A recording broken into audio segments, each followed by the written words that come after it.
Hello student, welcome to क्यूट्रिक्स।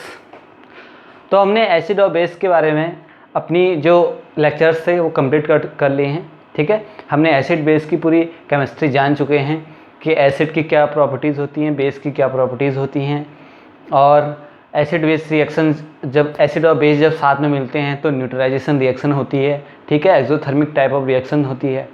ठीक, ये हमने कुछ चीज़ें पढ़ ली हैं। ठीक है, और एसिड बेस के हमने यूजेस देख लिए हैं। अब एक इम्पॉर्टेंट टॉपिक आता है। ठीक है, उस इम्पॉर्टेंट टॉपिक का नाम है strength of N acid base solution. ठीक है, स्ट्रेंथ क्या होती कि किसी एसिड बेस की स्ट्रेंथ के बारे में मैं क्या कमेंट करूंगा, उसके लिए मैं एक टॉपिक आपको बताने जा रहा हूं जो है पीएच स्केल। ठीक है, बहुत इंटरेस्टिंग टॉपिक है, क्वेश्चन आने की पॉसिबिलिटी यहाँ से है। ठीक है, इसको पढ़ेंगे हम। ठीक है, देखो अब strength of acid and base का मतलब क्या हुआ। देखिए, मैंने आपको डाइल्यूशन ऑफ एसिड पढ़ाया था। ठीक है, डाइल्यूशन ऑफ एसिड या बेस पढ़ाया था। ठीक है, डाइल्यूशन ऑफ एसिड या बेस के जो भी है, एसिड लो या बेस लो, ठीक है, किसी का भी डाइल्यूशन करो। इसमें होता क्या है, इसमें हम क्या करते हैं, जो प्योर सब्सटेंस हमारा होता है उसमें हम पानी को ऐड करते जाते हैं। ठीक है, मैं ये बोलूंगा कि या सीधे मैं ये बोल सकता हूं कि सॉल्यूट की कंसंट्रेशन में क्या करता हूं, सॉल्यूट की कंसंट्रेशन मात्रा जो है सॉल्यूशन में उसको मैं डिक्रीज करते जाता हूं। क्या करते जाता हूं, डिक्रीज करते जाता हूं। ठीक, मैंने आपको बताया था पिछले लेक्चर्स में, अगर आपने नहीं देखे तो जाइए। मैंने आपको बताया था कि एक जो एसिड होता है, मिनरल एसिड या कोई भी ऑर्गेनिक एसिड हमारा अगर जब इंडस्ट्री में बनता है तो 200 से 400 टाइम तक क्या होगा, उसका डाइल्यूशन होता है हमारे पास पहुंचने तक।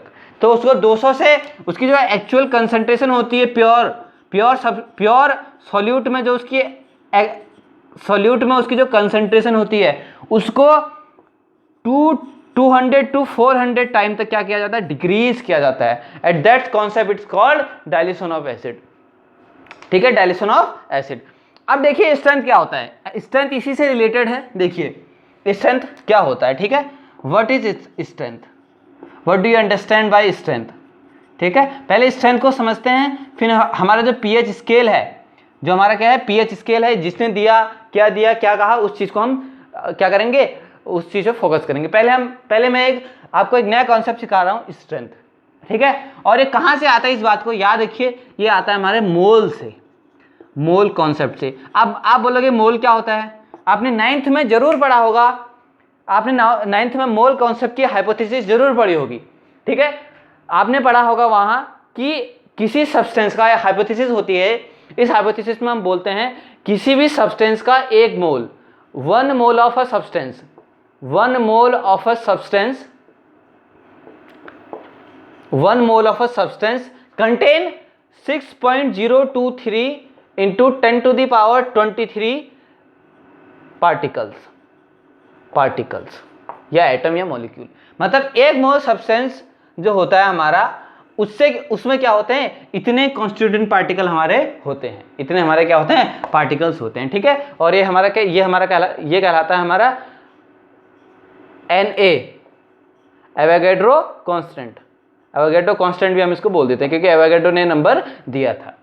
ठीक, एवोगैड्रो क्या थे, एक साइंटिस्ट थे, उन्होंने अपनी मोल कॉन्सेप्ट की हाइपोथेसिस क्या थी, दी थी। ठीक है, तो मोल कॉन्सेप्ट से स्ट्रेंथ आता है। देखिए स्ट्रेंथ हमेशा किसकी कैलकुलेट की जाती है, याद रखना, स्ट्रेंथ हमेशा किसी सॉल्यूशन की कैलकुलेट की जाती है, कैलकुलेटेड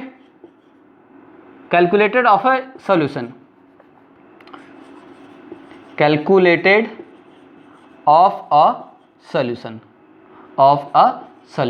सॉल्यूशन कैसे बनता है, सॉल्यूशन देखिए, जब मेरे पास कोई सॉल्यूट होता है, चाहे वो लिक्विड हो, चाहे वो सॉलिड हो, चाहे वो गैस हो, उसको मैं जब किसी सॉल्वेंट में डिसॉल्व कर देता हूं तो जो मेरा बन के आती है स्पीशीज, उसको मैं बोलता हूं सॉल्यूशन। उसको क्या मैं बोलता हूं, सॉल्यूशन। और आपने पढ़ा होगा सॉल्यूट हमेशा लेस अमाउंट में होता है, सॉल्वेंट ऑलवेज हायर अमाउंट में होता है। ठीक, तो स्ट्रेंथ का मतलब होता है, देखो अब ये बताओ, ये सॉल्यूट है, ये सॉल्यूट कोई सब्सटेंस है या ये मैटर ही तो है, कुछ भी है, ये HCl है, H2SO4 है, HNO3 है, MgSO4 है, KSO4 है, कुछ भी है, ठीक है, हमारा कुछ भी ये सब्सटेंस है, ये मैटर ही तो है। और सब्सटेंस से रिलेटेड हमारी एक मोल हाइपोथेसिस मैंने आपको बोली थी, मोल हाइपोथेसिस, जो किसके बारे में बता दी थी, मोल के बारे में, ठीक है। तो सब्सटेंस और मैटर ही है, तो कुछ ना कुछ मोल, देखिए एक मोल में कितने एटम होते हैं, 1 मोल में हमारे अगर मैं पार्टिकल देखूं तो होते हैं 6.023 इंटू 10⁻23, बहुत बड़ा नंबर है, एटम या मॉलिक्यूल, ठीक है, कुछ भी है हमारे, ठीक है। तो स्ट्रेंथ का मतलब होता है, देखो स्ट्रेंथ, देखो सॉल्यूट है, कुछ ना कुछ अमाउंट में, यहां मैं लिख रहा हूं कुछ अमाउंट, देखो some amount present, some amount must be present, ये समझना बहुत इंपॉर्टेंट है, मस्ट बी प्रेजेंट, मतलब सॉल्यूट का कुछ ना कुछ अमाउंट होगा किसी फिक्स सॉल्वेंट में होगा, सॉल्वेंट का भी कुछ क्या होगा, अमाउंट होगा, जैसे 100 ml, 200 ml, 300 ml, 1 लीटर, ठीक। तो देखिए, तो किसी सॉल्यूशन की स्ट्रेंथ क्या होती है कि कितना सब्सटेंस हमारा, देखो किसी सॉल्यूशन की जो स्ट्रेंथ होती है, स्ट्रेंथ ऑफ ए सॉल्यूशन क्या होती है, ध्यान से देखना, strength of a solution is a amount of solute present in total amount of volume, total amount of solution, या कितने सॉल्वेंट में डिसॉल्व है, कितना हमारा स्ट्रेंथ क्या है, हमारी स्ट्रेंथ क्या है कि कितना अमाउंट ऑफ सॉलिड हमारा, सॉरी सॉल्यूट कितने अमाउंट सॉल्यूशन में है, ठीक। अगर मैंने 1 लीटर का सॉल्यूशन बनाया है, अगर मेरे पास 1 लीटर का सॉल्यूशन है, अगर मेरे पास 1 लीटर का सॉल्यूशन है और उसमें मेरा अगर 100 ml या 10 ml सॉल्यूट है, तो उसकी वहां से क्या निकल के आएगी, उसकी स्ट्रेंथ निकल के आएगी, क्या निकल के आएगी, उसकी स्ट्रेंथ निकल के आएगी। और स्ट्रेंथ देखो, दोबारा बता रहा हूं, स्ट्रेंथ ऑफ ए सॉल्यूशन क्या होता है, sorry strength of A solute, ये सॉल्यूट की निकलनी हम, या सॉल्यूशन जो बोलते, ये सॉल्यूशन की स्ट्रेंथ है, ठीक है, सॉल्यूशन की निकलती है स्ट्रेंथ हमेशा, सॉल्यूशन का स्ट्रेंथ ऑफ ए सॉल्यूशन का मतलब है उसमें कितना अमाउंट सॉल्यूट का कितने अमाउंट सॉल्यूशन में है, ठीक है, ये हमारी क्या होती है, स्ट्रेंथ होती है, ठीक। अब इस जो ये स्ट्रेंथ है, ये भी अलग अलग टाइप की होती हैं, मोलैलिटी, ठीक है, ये अलग अलग टाइप की होती है, लेकिन मैं जनरल स्ट्रेंथ बोल रहा हूं, ठीक है, जो जनरल हमारी एक सॉल्यूशन की स्ट्रेंथ होती है। तो क्या होती है किसी सॉल्यूशन की स्ट्रेंथ, कितना अमाउंट उसका वहां सॉल्यूट है, या कितना और अपॉन कितना अमाउंट में उसका वहां सॉल्वेंट है, या सॉल्यूशन में वो कितना अमाउंट का है, ठीक है, सॉल्यूशन कितने अमाउंट सॉल्यूशन में कितना अमाउंट हमारा सॉल्यूट लिया गया है, ये क्या होती है, स्ट्रेंथ होती है किसी सॉल्यूशन की, क्या होती है, स्ट्रेंथ होती है किसी सॉल्यूशन की। और हमेशा याद रखना, हमेशा स्ट्रेंथ ऑफ ए सॉल्यूशन ग्राम पर मोल निकलती है। अब ग्राम तो ठीक है, पर मोल क्या आ गया, ठीक है, ग्राम पर मोल। तो याद रखना, हमारा जो ये मैंने अमाउंट बोला है, ये हम कभी कभी क्या होता है मोल के टर्म में ले लेते हैं, कभी इसको ग्राम लिख लें, ठीक है, या ग्राम पर मोल, या कभी कभी ग्राम पर ml भी आ सकती है, ठीक है, जनरल ग्राम पर मोल ही हमारी क्या आती है, क्या आती है, ग्राम पर मोल, ठीक। तो कितना ग्राम कितने मोल सॉल्यूशन में हमारा, कितने मोल में हमारा क्या है, डिसॉल्व है, ये क्या होती है, स्ट्रेंथ ऑफ क्या होती है, सॉल्यूशन होती है। समझ में आया। ये अब स्ट्रेंथ ऑफ सॉल्यूशन समझाने का जो मतलब है, क्यों है, क्योंकि आगे स्ट्रेंथ का देखो टॉपिक का नाम ही स्ट्रेंथ है, तो अब आप समझ चुके होंगे कि स्ट्रेंथ का मतलब, जो मैं एसिड का एक्वा सॉल्यूशन की बात कर रहा हूं, जो मैं एसिड या बेस के एक्वा सॉल्यूशन की बात कर रहा हूं, इसका मतलब उस सॉल्यूशन में एक्चुअली एसिड बेस कितना है, प्योर एसिड बेस उस सॉल्यूशन में एक्चुअली कितना है, यही क्या होती है, उसकी स्ट्रेंथ होती है। किसी एक्वा सॉल्यूशन में जो उसका सॉल्यूट है, और सॉल्यूट यहां मैं क्या ले रहा हूं, एसिड बेस ले रहा हूं, तो किसी सॉल्यूशन में, किसी एक्वा सॉल्यूशन में एसिड बेस का प्योर अमाउंट कितना है, that is called strength of a solution. क्या होती है, स्ट्रेंथ ऑफ अ सॉल्यूशन होती है। अब मैं बोलूं मेरे पास 2 सॉल्यूशन थे, अगर मैं कंसीडर करूं कि मैंने 2 सॉल्यूशन बनाए, अगर मैं बोलूं, कंसिडर करूं कि मैंने 2 सॉल्यूशन बनाए जिसमें ए था, इसका स्ट्रेंथ 3 ग्राम पर मोल आया, 3 आया, और बी था, इसका स्ट्रेंथ 10 आया। तो बताइए कौन सा एसिड स्ट्रांग होगा, कौन सा एसिड वीक होगा, कौन सा एसिड स्ट्रांग होगा, कौन सा एसिड वीक होगा। तो बी वाला एसिड क्या होगा, स्ट्रांग होगा। क्यों? क्योंकि ये इसके 10 ग्राम या 10 ml 1 लीटर में प्रेजेंट होंगे, अपॉन में अगर लीटर लिया होगा हमने, और यहां 3 ml या 3 ग्राम 1 लीटर में प्रेजेंट होंगे। तो हमारा जो 10 ग्राम वाला 10 ml वाला सोल्यूशन है वो हमारा क्या होगा, स्ट्रांग होगा। ठीक, तो ये होती है स्ट्रेंथ ऑफ अ सोल्यूशन। तो स्ट्रेंथ ऑफ अ सोल्यूशन क्या बताती है, स्ट्रेंथ ऑफ अ सोल्यूशन उसकी स्ट्रांग और वीक टेंडेंसी को बताती है। लेकिन ये स्ट्रेंथ नहीं बताती है, ये बताया था सोरेसन ने। क्या बताया था? सोरेसन एक साइंटिस्ट था, ठीक है, क्या था, सोरेसन एक साइंटिस्ट था जिसने किसी सॉल्यूशन की स्ट्रेंथ को रिलेट किया। क्या कह रहा हूं, अब मैं अपने कॉन्सेप्ट पे आता हूं। तो और कॉन्सेंट्रेशन के लिए साइन ये होता है, ठीक है। अगर मैं बोलूं कि H2O की कंसंट्रेशन, तो H2O के साथ ये स्क्वायर ब्रैकेट में आएगा। अगर मैं बोलूं कि H+ की कंसंट्रेशन, तो ये आएगा। OH नेगेटिव की कंसंट्रेशन, तो ये आएगा। ठीक, यहां कुछ ऐसा लिया होगा 0.0001 m लिया होगा। अभी m क्या है, ये m होती है मोलैरिटी, और मोलैरिटी भी क्या होती है, एक टाइप की स्ट्रेंथ ही होती है। आपको ज्यादा डीप में घुसना नहीं है। आप जब हायर क्लासेस में जाओगे, जब आप केमिस्ट्री पढ़ोगे, वहां आप मोल कॉन्सेप्ट जब स्टडी करोगे, ठीक है, वहां पूरा चैप्टर होता है, पूरा टॉपिक होता है, वहां आप मोलैरिटी, मोल फ्रैक्शन, आप इन कॉन्सेप्ट को पढ़ोगे। m लिखा होगा, यहां 0.000003 m कुछ लिखा होगा। तो ये सारी कॉन्सेंट्रेशंस हैं। क्या है? कॉन्सेंट्रेशन है, ये स्ट्रेंथ है सॉल्यूशन की, ठीक है। मतलब इसका मतलब कुछ अमाउंट का सॉलिड, देखो इन दोनों में कंपैरिजन क्या है, यहां जो सॉल्यूट था वो कुछ फिक्स अमाउंट ऑफ सॉल्यूशन में क्या होगा, डिसॉल्व होगा। यहां भी कुछ solute fix amount of solution में क्या होगा, डिसॉल्व होगा। बट इन दोनों में सॉल्यूट का कुछ अंतर है। क्यों? इनकी स्ट्रेंथ अलग अलग है। अगर इनकी स्ट्रेंथ अलग अलग है, सॉल्यूशन तो हमारा सेम, सॉल्यूशन हमने 1 लीटर ले लिया, लेकिन जो इनकी सॉल्यूट की स्ट्रेंथ है वो अलग अलग है। अगर सॉल्यूट की स्ट्रेंथ अलग अलग है, इसका मतलब क्या होगा, सॉल्यूट की अमाउंट अलग अलग है, तो इसकी स्ट्रेंथ भी क्या होगी, अलग अलग होगी। ठीक, अब मैं आता हूं सोरेसन ने जो बात कही, ठीक है।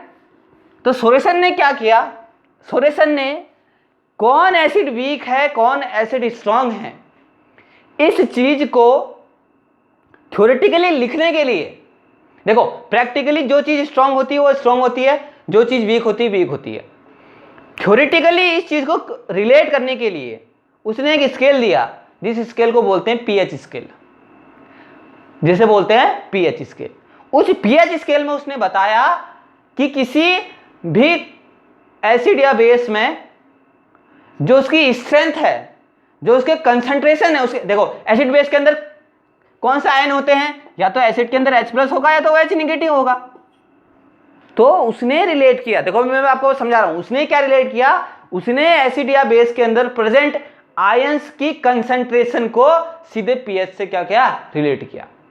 और फिर उसने एक स्केल बनाया, उस स्केल में उसने बताया कि अगर यहां है तो न्यूट्रल है, यहां है तो एसिडिक है, यहां है तो बेसिक है, ठीक है। तो हम वो स्केल जनरेट करने की कोशिश कर रहे हैं, ठीक है। हम उस स्केल को जनरेट करने की क्या करेंगे, कोशिश करेंगे, ठीक, क्या करेंगे, उस स्केल को क्रिएट करने की कोशिश करेंगे, ठीक। पहले मैं स्टेटमेंट लिखता हूं, सोरेसन ने जो हमारा स्टेटमेंट बोला था, ठीक है, सोरेसन ने क्या बोला था, हमारा स्टेटमेंट जो बोला था, ठीक। सोरेसन ने काम किस चीज पे किया था, उसने स्ट्रॉन्ग और वीक टेंडेंसी पर काम किया था।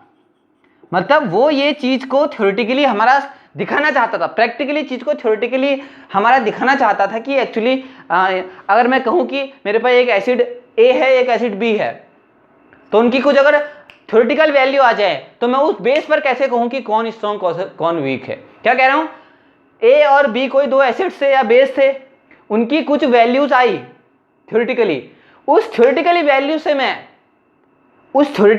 से मैं कैसे कहूं कि वो स्ट्रॉन्ग और वीक हैं, ठीक है। उस चीज को इसने रिलेट किया था सोरेसन ने। तो इन 1909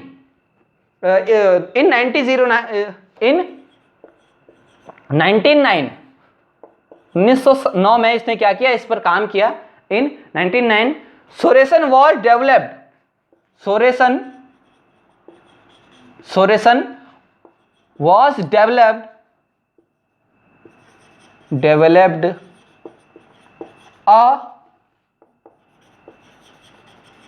a scale which relate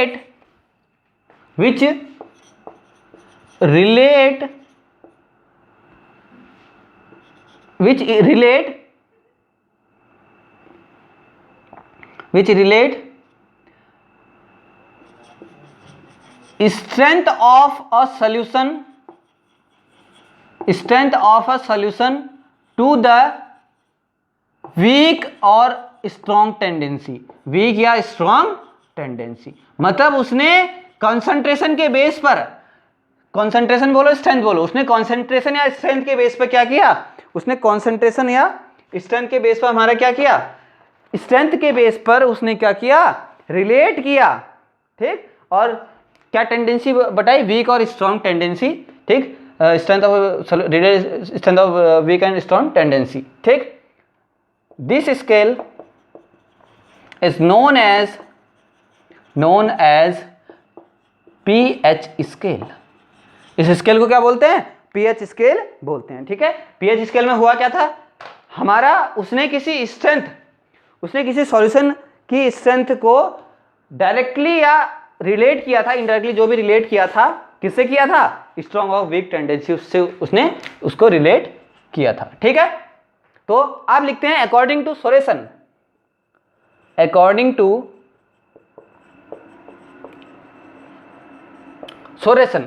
ठीक। According to Sorensen the pH, समझाऊंगा अभी, the pH of a solution is inversely proportional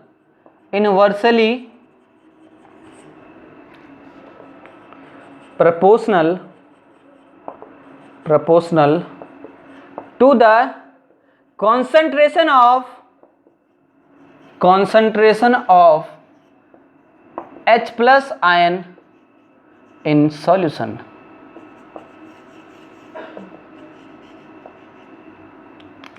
According to Sorensen, the pH of a solution is inversely proportional to concentration of ion in the solution। ये है।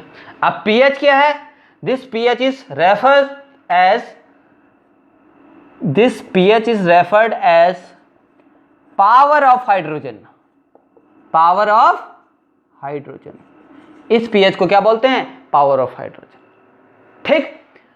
PH का मतलब ये है, देखो ये इसने H प्लस के टर्म में कही, मतलब ये बात एसिड के लिए कही। अगर यही बात मैं बेस के लिए लिखूं तो मैं बोलूंगा according to Sorensen the pOH, क्या लिखूंगा यहां लिखूंगा मैं pOH of a solution is inversely proportional to the concentration of the OH negative ion in solution. तो ऐसे ही बेस के लिए भी होगा। अभी हम एसिड के लिए दे रहे हैं, यहां मैंने पीएच लिखा है तो ये एसिड के लिए होगा, और पीओएच लिखूंगा तो किसके लिए होगा, वो पीओएच होगा बेस के लिए, ठीक। तो according to Sorensen the pH of a solution is inversely proportional to the concentration of the H plus ion present on it या प्रेजेंट इन सॉल्यूशन। अब इसका मतलब क्या हुआ, इसने एक रिलेशन दिया, इसने एक रिलेशन दिया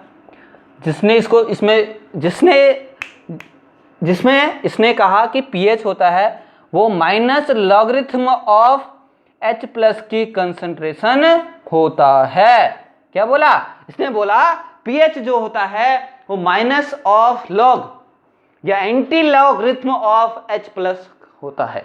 मतलब पीएच को इसने सीधे डायरेक्टली रिलेट कर दिया anti logarithm of H plus की कंसंट्रेशन, इसका मतलब सीधे इसने स्ट्रेंथ से रिलेट कर दिया। मतलब इसने पीएच वैल्यू को सीधे एंटी लॉगरिथम ऑफ कंसंट्रेशन या एंटी लॉगरिथम ऑफ स्ट्रेंथ से क्या कर दिया, रिलेट कर दिया। अगर मैं इस एंटी लॉगरिथम को हटा दूं खाली कॉन्सेंट्रेशन बचेगा, और उसके आगे इसने लगा दिया एक फंक्शन। अब आप बोलोगे लॉगरिथम क्या होता है, तो लॉगरिथम क्या होता है, एक फंक्शन होते हैं, ठीक है। नेचुरल लॉग एक क्या होता है, लॉग क्या होता है, फंक्शन होता है, लॉगरिथम बोलते हैं इनको, ठीक है, ठीक है। इनका यूज क्यों किया गया, इनका यूज किया गया जब इस प्रकार की हमारे पास प्रॉब्लम्स आई मैथमेटिक्स में। ये मैथमेटिक्स का फंक्शन है, this function was coming from mathematics, ठीक।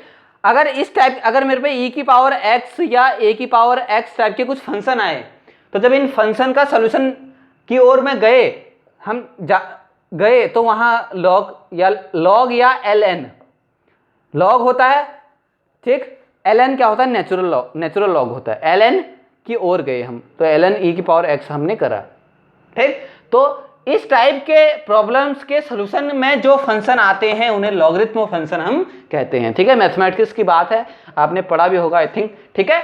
तो फंक्शन से उसको क्या करा, उसने रिलेट करा।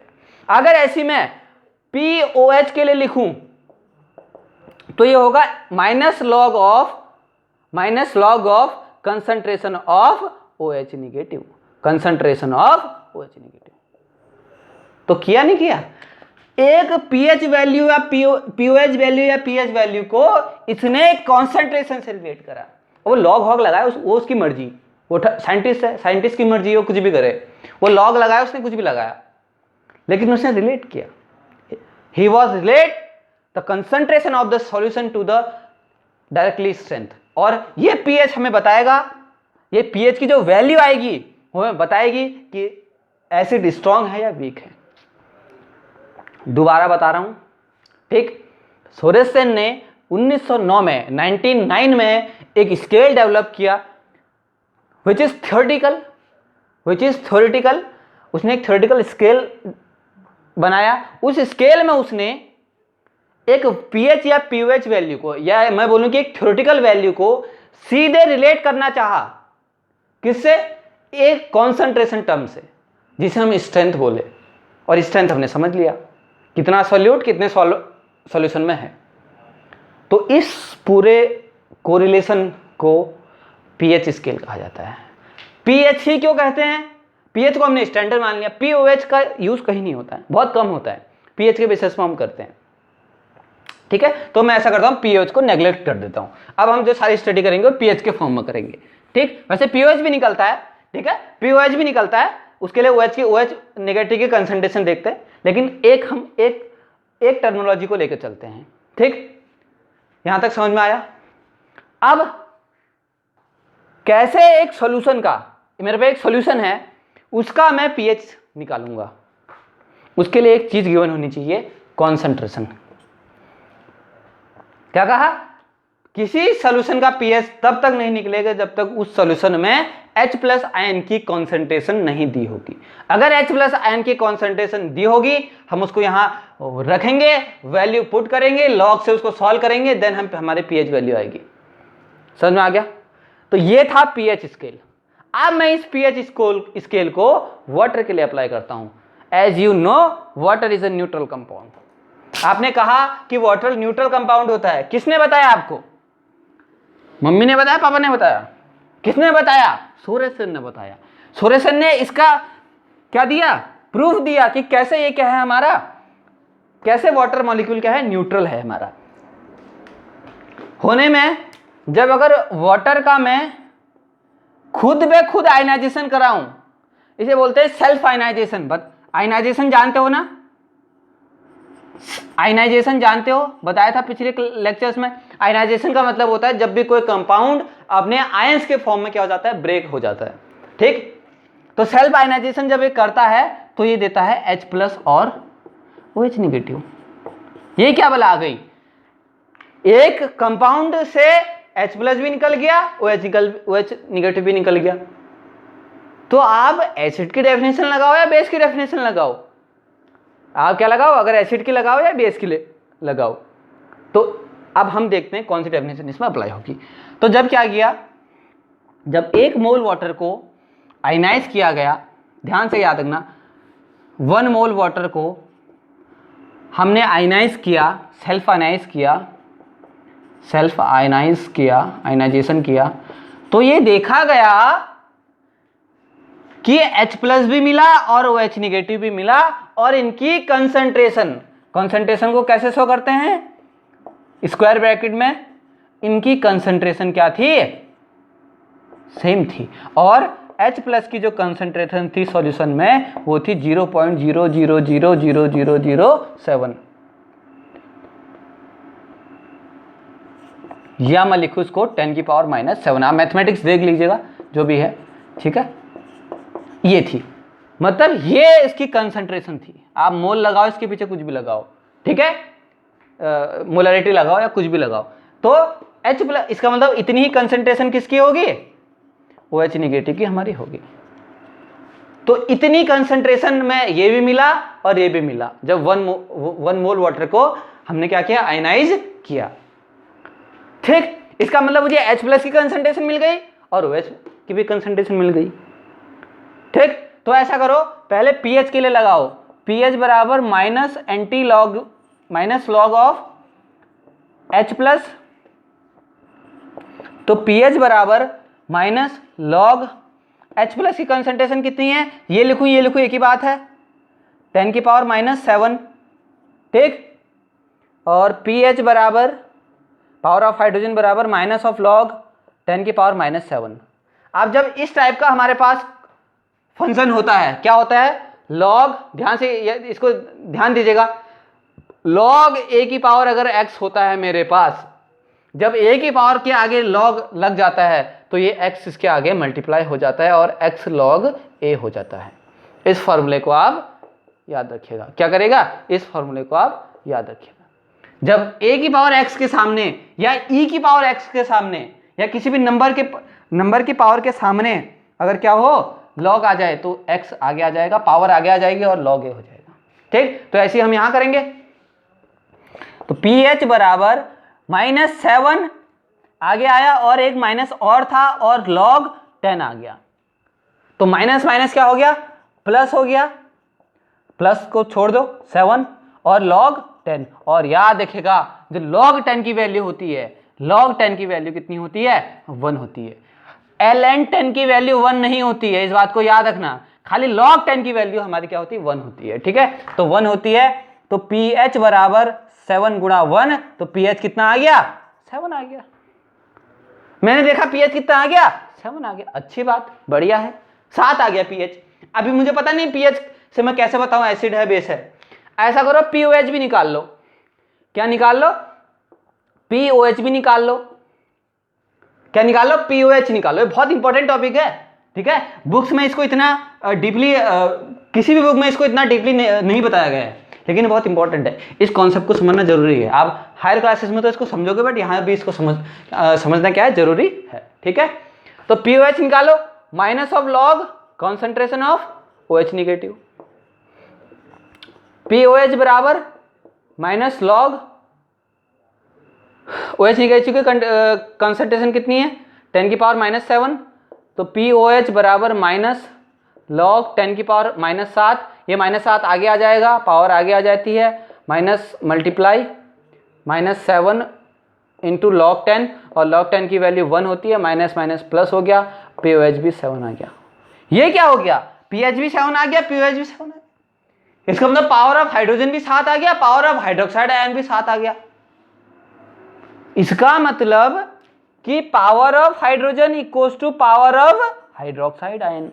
इसका मतलब जितने आयन हमारे क्या बने, जितने आयन हमारे H+ के बने, उतने ही आयन किसके बने, OH निगेटिव के बने। इसका मतलब H2O क्या होता है, एक न्यूट्रल कंपाउंड होता है, और इसका pH कितना होता है, 7, और इसका POH कितना होता है, 7।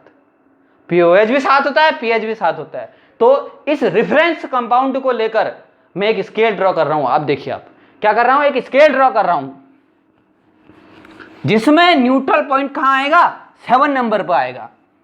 क्या आएगा, जो न्यूट्रल पॉइंट आएगा हमारा, ठीक, न्यूट्रल पॉइंट जो होगा वो कहां पर आएगा, 7 पर आएगा। 7 हमारा यहां आएगा, ये क्या हो गया, न्यूट्रल हो गया, दिस पॉइंट इज न्यूट्रल। और यहां पर कौन एग्जिस्ट करता है, H2O। इस न्यूट्रल से इधर को आते हैं, 6 5 4 3 2 1, ठीक, 0।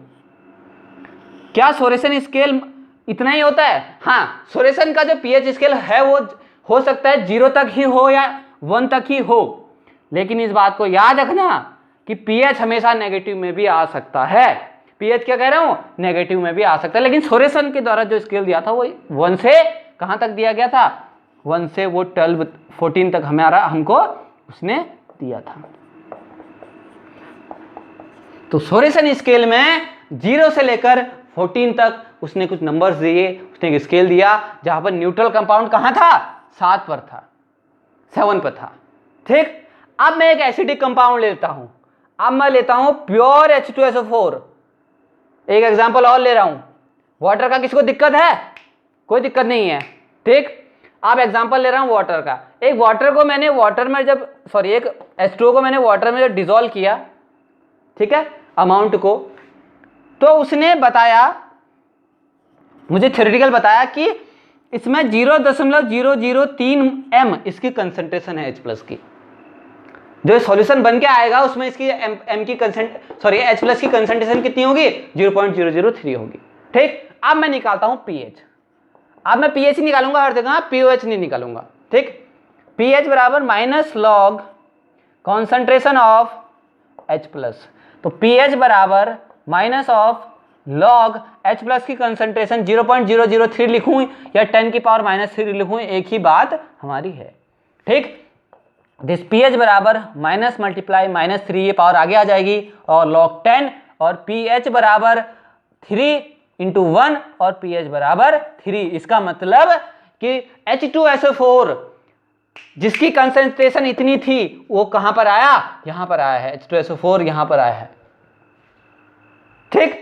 H2SO4 कहां आया? यहां आया। मैंने एक कंपाउंड और लिया MgSO4, ठीक, MgOH का होल ट्वाइस। इसको मैंने जब वाटर में डिसॉल्व किया तो इसमें देखा मैंने जो H+ की कंसंट्रेशन है ना वो थी 10⁻⁻12, बहुत कम। क्यों बहुत कम क्यों थी? अरे भैया ये तो बेस है, अगर ये बात बताओ बेस है तो उसमें OH नेगेटिव की कंसंट्रेशन आएगी ना, या H+ की आएगी? तो H+ की भी कंसंट्रेशन हम बोल सकते हैं बहुत ही क्या कम है, 10⁻⁻12। तो यहां मैं pH बराबर लगाऊं, क्या आएगा? -log concentration of H+। तो pH बराबर -log कॉन्सेंट्रेशन 10⁻12 आ गया। तो pH बराबर -12 × log 10, और log 10 की वैल्यू 1 होती है। pH बराबर 12 × मल्टीप्लाई 1, तो pH बराबर 12। इसका pH कितना आ गया? 12 आ गया। इसका MgSO4 यहां आ गया, MgOH का होल ट्वाइस यहां आया। ये क्या ऑब्जर्व हुआ कि भैया न्यूट्रल यहां है, इससे इधर एसिडिक कंपाउंड आ रहे हैं, इससे इधर बेसिक कंपाउंड आ रहे हैं। हाँ, तो यही क्या है? हमारा सोरेसन के द्वारा दिया गया pH स्केल है, जिसमें उसने बताया कि 7 से जो नीचे आती हैं, जब pH घटता है हमारा, जब क्या होता है pH हमारा घटता है तब एसिडिक नेचर बढ़ता है, और pH जब बढ़ता है तो बेसिक नेचर बढ़ता है। अब डेफिनेशन पा रहा हूं, the pH of a solution is inversely proportional to the concentration of H+ ion. एक बात बताओ, यहां कॉन्सेंट्रेशन ज्यादा है H+ आयन की, यहां ज्यादा है। यहां कितनी थी? 10⁻⁻12, यहां होगी 10, यहां थी 10⁻⁻7, यहां थी 10⁻⁻3। तो बताओ इनमें से सबसे बड़ा कौन है? ये है, नेगेटिव में ये सबसे बड़ा है। तो इसका मतलब यहाँ H+ ज्यादा है, फिर यहाँ कम, फिर यहाँ और कम। इसका मतलब यहाँ से यहाँ H+ की कंसंट्रेशन क्या हो रही है? घट रही है। देखो, on moving to left to right, concentration of H+ ion decrease. और अगर concentration of H+ ion decrease हो रही है तो pH क्या करेगा? इंक्रीज करेगा अकॉर्डिंग टू सोरेसन स्केल।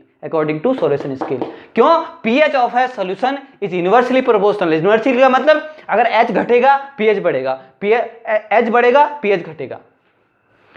इधर से इधर H बढ़ता है तो pH घट रहा है, इधर से इधर pH बढ़ता है तो वो घट रहा है। तो ये है सॉल्यूशन का स्केल। अब मैंने आपको ये ऐसा समझाया है कि आपको इसमें कोई दिक्कत आनी ही नहीं चाहिए, एक रत्ती भर की इसमें दिक्कत आपको नहीं आनी चाहिए। देख OH नेगेटिव को उसको छोड़ दो, OH नेगेटिव के टर्म में भी पूरी केमिस्ट्री ऐसी होगी, लेकिन मुझे फिर OH नेगेटिव के ही सारे लेने पड़ेंगे, ठीक। तो मैं कहूँगा कि the pOH of a solution is inversely proportional to H plus की कंसंट्रेशन, उसमें भी सेम ऐसी होगा, ठीक। तो कंसंट्रेशन ऑफ H प्लस को रिलेट किया pH से, किया नहीं किया आप बताओ। अब मैंने आपसे बोला एक कंपाउंड है जिसका pH 4 है, एक कंपाउंड है जिसका pH 1 है, कौन मोर एसिडिक है?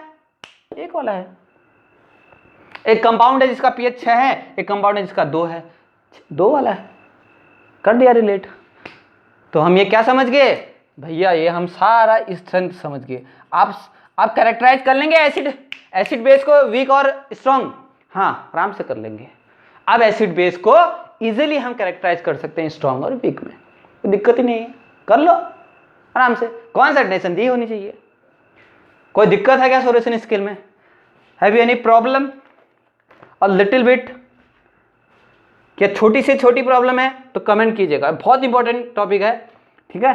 कॉम्पिटेटिव बेस के हिसाब से तो बहुत इंपॉर्टेंट टॉपिक है। कॉम्पिटेटिव के हिसाब से तो क्या है, मोस्ट इंपॉर्टेंट क्या है, टॉपिक है, ठीक है। अब मैं थोड़ा आपको टर्मिनोलॉजी बता देता हूँ कि कहाँ पर कौन सी चीज़ें मेरी लाई करेंगी। यहाँ पर न्यूट्रल आ गया, यहाँ पर इधर, तो इधर को मेरा क्या बनेगा, क्या बढ़ेगा, एसिडिक नेचर मेरा बढ़ेगा, एसिडिक नेचर बढ़ेगा। इधर से इधर मेरा क्या बढ़ेगा, बेसिक नेचर बढ़ेगा, बेसिक नेचर बढ़ेगा। अब आप बेसेस को भी पीएच के फॉर्म में ही बोलोगे, हाँ देखो बेस को भी पीएच के फॉर्म में ही आप रिलेट करोगे, वो उसके लिए पीओएच नहीं आएगा। या तो सबके लिए पीओएच की फॉर्म में करो या तो सबके लिए पीएच की फॉर्म में करो। अगर मैं बोलूँ कि दो सॉल्यूशन है ए और बी, ए का पीएच 10 है, बी का 15 है, तो मोर बेसिक कौन होगा, 15 वाला, क्योंकि उसमें इतने लो कंसंट्रेशन है H प्लस की, इतनी लो कंसंट्रेशन है कि अपने आप OH की कंसंट्रेशन बढ़ जाएगी तो वो मोर एसिडिक हो जाएगा, ठीक। तो ये हैं चीजें, मोर एसिडिक और क्या बेसिक नेचर, ठीक, इधर को बढ़ रहा है, ठीक, समझ में आया। तो इसका आप इसको आप कंसंट्रेशन के टर्म में भी लिख लेना कि इधर से इधर कंसंट्रेशन घट रही है पीएच की, H प्लस की, तो POH बढ़ रहा है।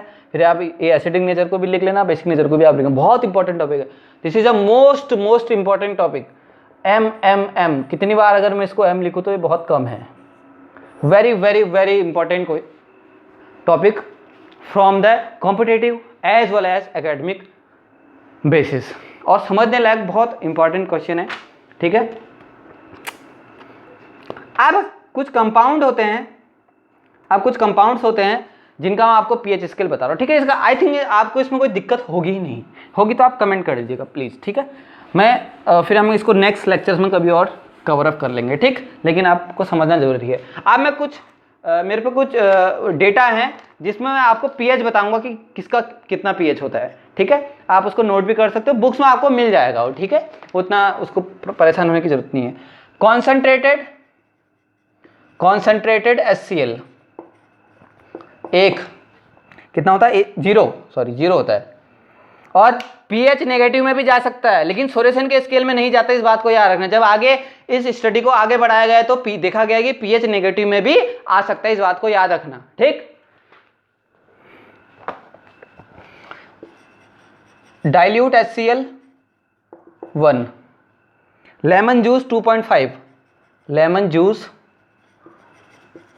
2.5, टमाटो जूस 4.1, टमाटो जूस 4.1 खट्टा होता है, ठीक है। कॉफ़ी 5.0, कॉफ़ी जो होती है हमारी 5.0 होता है उसका।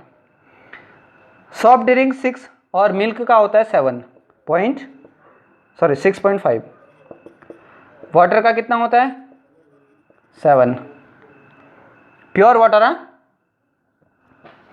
सलाइवा, ठीक है, सलाइवा जो होता है हमारा लार्ज जिसे बोलते हैं हम, उसका बिफोर द मील होता है, खाने से पहले, बिफोर द मील होता है उसका आपका 7.4, और आफ्टर द मील फिर उसका 5.4 हो जाता है, ठीक है। ब्लड का होता है 7.4, ह्यूमन ब्लड का 7.4, इसका मतलब ह्यूमन ब्लड बेसिक नेचर का होता है। टूथपेस्ट का 8 होता है, वॉशिंग सोडा सोल्यूशन का 9 होता है, ठीक। और कंसंट्रेटेड सोडियम हाइड्रोक्साइड का 14 होता है। Concentrated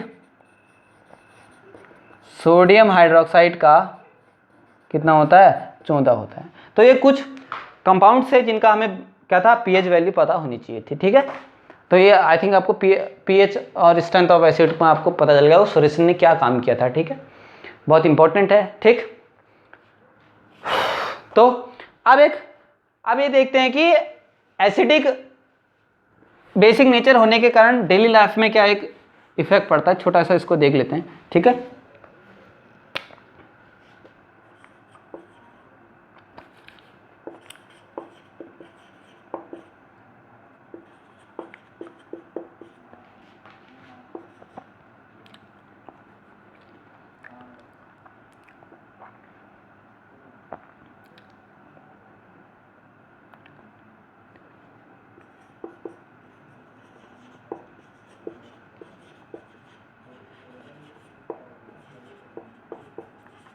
acidic basic effect in daily life, ठीक है।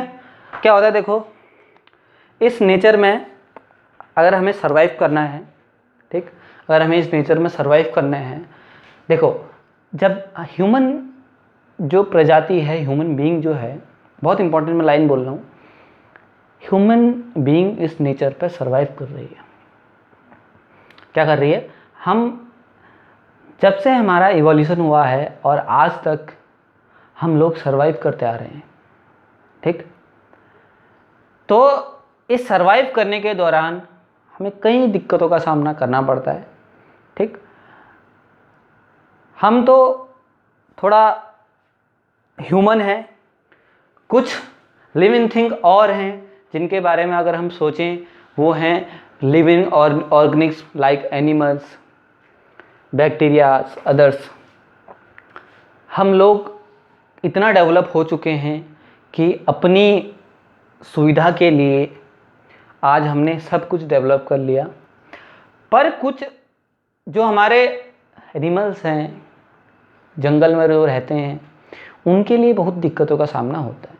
अगर मैं फ़िश को ले लूँ, कभी कभी क्या होता है, किसी तालाब का या किसी नदी का पानी एसिडिक हो जाता है, और वो भी हमारे ही वजह से। क्यों? क्योंकि हमारे जो कारखाने हैं, जो फैक्ट्रीज हैं, उससे निकलने वाला जो रॉ मटेरियल होता है वो सारा एसिडिक नेचर का होता है, और वो सीधे कहाँ जाता है? नदियों में जाता है। तो इससे नदियों का पानी क्या हो जाता है? एसिडिक हो जाता है। इससे क्या होता है? मछलियों को बहुत दिक्कत होती है, उनकी डेथ भी हो जाती है। तो ऐसे बहुत फिनोमिनाज हैं, बहुत डेली लाइफ में हमारे इफेक्ट हैं जो देखने को मिलते हैं, ठीक है।